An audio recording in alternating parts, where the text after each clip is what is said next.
Terengganu panggil tupak. Serupa sajalah ketupat. Ketupat ni asal daripada mana? Bukan asal daripada Terengganu, bukan asal daripada Selangor. Ketupat ini asal daripada dicipta oleh Sunan Kalijogo, Wali Songo yang 9. Sunan Kalijogo dia buat satu makanan yang kita kenal hari ini, ketupat. Nama asal ketupat ini panjang, ketupat ini ringkasan. Nama asal ketupat itu adalah Kiblat Papat Lima Pancer. Panjang nama makanannya. Makna kalau tuan-tuan nak makan ketupat sotong, kalau ikut tajwid hak asal, kena sebut kau nak Kiblat Papat Lima Pancer sotong sepanjang sangat. Jadi kita buat shortcut panggil tupak. Tupak gitu saya, ketupat. Kiblat Papat Lima Pancir maknanya 4 arah mata angin, satu pusat menuju Gusti Allah. Ada 4. Utara, timur, selatan, barat. Tanah, air, api, angin. Semuanya balik pada yang satu, iaitu Allah. Sunan Kalijogo, dia perkenalkan ketupat. Dia nak ajar kita bahawa Syawal, bulan kita balik jadi fitrah. Sebab itu, daun ketupat ini, orang Jawa, daunnya muda itu, dia panggil daun janur. Janur itu bukan bahasa Jawa, bahasa Arab. Dari kalimat Ja'an Nur, telah datanglah cahaya, cahaya hidayah. Daun janur dimasak pakai santan. Santan ini dalam bahasa Jawa dia sebut pangapunten. Pangapunten kebetulannya maksudnya adalah minta maaf. Kemudian daun janur ini tadi dianyam bersilang-silang sebagai simbol dosa yang begitu banyak, bertindih-tindih. Dosa 2, 3, 4, 5, banyak dosa bersilang-silang. Direbus, nanti 1 Syawal, bila nak makan, kita potong 2, di tengahnya putih. Maka dia pun berilah tazkirah pada orang ramai.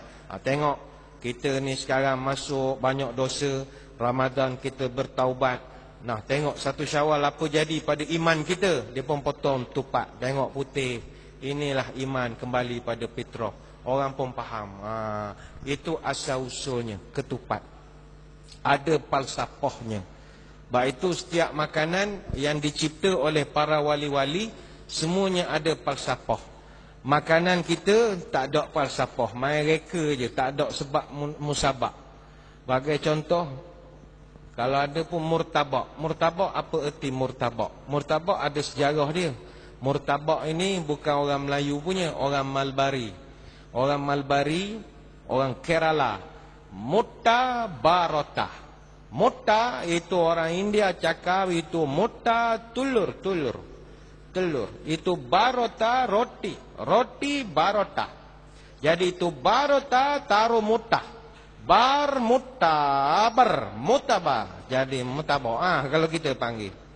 Itu sejarah, bukan falsafah. Tapi makanan kita memang tak ada. Sebab itu kita di Nusantara, start daripada selatan Thailand sampailah selatan Filipina, 2 makanan wajib masa hari raya. Pertama sekali ketupat.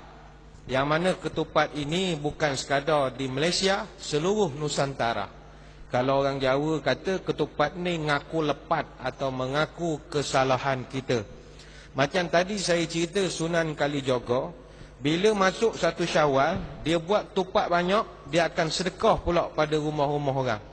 Dan bila dia sedekah ketupat di rumah orang, dia akan selit satu kertas. Dia akan tulis satu nota di atas ikatan ketupat itu. Dia tulis, monggo kulo aturi nampi ketupat kelan santan sedaya lepat nyuwun pangapunten. Itu pantun dia.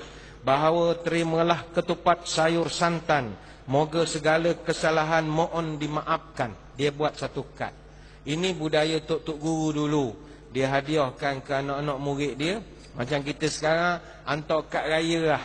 Atau kita sekarang hantar WhatsApp ucapan selamat hari raya begitu. Tapi zaman dulu dia hantar ketupat berserta dengan ucapan-ucapan. Dimulakan di zaman Wali Songo.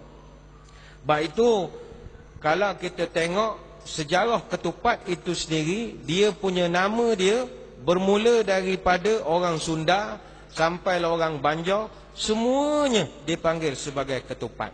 Tuan-tuan pergi ke Indonesia, orang Sunda dia sebut kupat tahu. Kalau orang Banjar sebut katupat kandangan. Orang Magelang, Kabupaten Magelang dia sebut gerabak. Tetap sama namanya ketupat. Orang belah Kota Tegal memanggilnya kupat gelebet. Kalau di sebelah Makassar dia panggil katupa.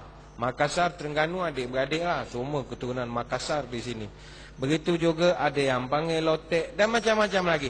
Tetapi semuanya sama, kita balik semula pada fitrah. Hadirin hadirat yang dirahmati Allah sekalian. Makanan kedua yang dekat dengan Nusantara bila tiba saja raya yang ada kaitan dengan fitrah namanya lepat. Lepat. Lepat juga bukan makanan orang Terengganu, tak. Makanan ini daripada Nusantara. Yang mana lepat ini kalau dalam falsafah Jawa dia sebut diselep sing rapet. Artinya dikubur rapat-rapat. Baik itu lepat ini macam simbol mayat yang dibungkus dengan kuat sekali, dikapankan supaya bila masuk raya itu jangan sambut raya tu selok sangat gembiranya. Bahawa mu kena ingat satu hari mu akan mati juga.